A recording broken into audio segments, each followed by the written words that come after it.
ಆಮೇಲೆ ಕ್ವಾರ್ಟರ್ಲಿ ಇಲ್ಲ, ಆಮೇಲೆ SCR ಗ್ರೇಟರ್ ದೆನ್ 5 crores ಇಲ್ಲ. ಪ್ರೊಸೀಡ್ ಅಂತ ಒತ್ತಿ, ಎಸ್ ಅಂತ ಒತ್ತಿ. ಈಗ ಇಲ್ಲಿ ಇಂಪೋರ್ಟ್ ಫೈಲ್ಸ್ಗೆ ಹೋಗಿ ಇಲ್ಲಿ B2B SEZ DE ಅಂತೇಳಿ ಇದ್ರ ಮೇಲೆ ಕ್ಲಿಕ್ ಮಾಡಿ ಇಂಪೋರ್ಟ್ CSV. ಡೆಸ್ಕ್ಟಾಪ್ ಮೇಲೆ ಬಿಟ್ಟಿದ್ದೀನಿ, ಇದನ್ನ ಓಪನ್, ಎಸ್ ಕೊಡಿ, ಆಡೆಡ್ ಸಕ್ಸಸ್, ವ್ಯೂ ಸಮ್ಮರಿ ಕೊಡಿ. ಈ ಥರ ಬಂದಿರುತ್ತಲ್ಲ, ಜನರೇಟ್ ಫೈಲ್ ಅಂದರೆ JSON ಮಾಡಬೇಕು. ಇಲ್ಲಿ ಪ್ರಾಬ್ಲಮ್ ಆಗ್ತಾ ಇದೆ, ಹೊಸ ವರ್ಷನ್ GST. ಅವಾಗ ಏನು ಮಾಡಬೇಕು ಅಂತಂದರೆ ಇಲ್ಲಿ ಸರ್ವಿಸ್ ಅಂತ ಟೈಪ್ ಮಾಡಿ. ಇಲ್ಲಿ ಆಲ್ರೆಡಿ ಸರ್ವಿಸ್ ಅಂತ ಕಾಣ್ತಾ ಇದೆ. ಸರ್ವಿಸ್ಗೆ ಹೋಗಿ ಇಲ್ಲಿ GST ಹುಡ್ಕೊಂಡು ಬನ್ನಿ. ಇಲ್ಲಿ ಇರಬೇಕು.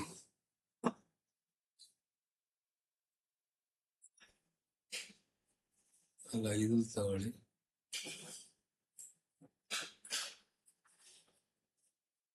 GST 64 ಅಂತ ಇದೆಯಲ್ಲ, ಇದರಲ್ಲಿ ರೀಸ್ಟಾರ್ಟ್ ಅಂತ ಇದೆಯಲ್ಲ, ಇದ್ರ ಮೇಲೆ ಕ್ಲಿಕ್ ಮಾಡಿ.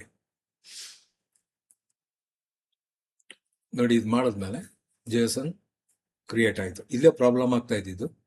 ಸೊ ಇವಾಗ ಇದು ಸೇವ್, ಯಾವುದೋ ಒಂದು ಡೌನ್ಲೋಡ್ಸ್ ಕೊಡಿ,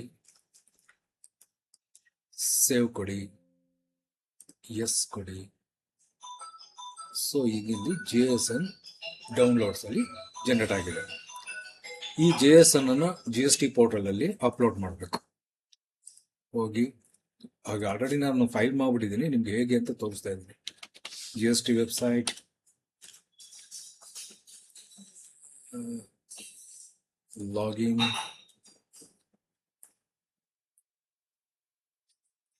ಲಾಗಿನ್ ಕೊಡಿ. 750314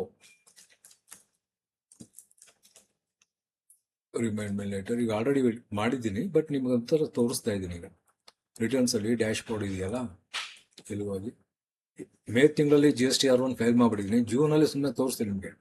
ಸರ್ಚ್ ಅಂತ ಕೊಡಿ, GSTR1 ಅಲ್ಲಿ ಪ್ರಿಪೇರ್ ಆಫ್ಲೈನ್ಗೆ ಹೋಗಿ.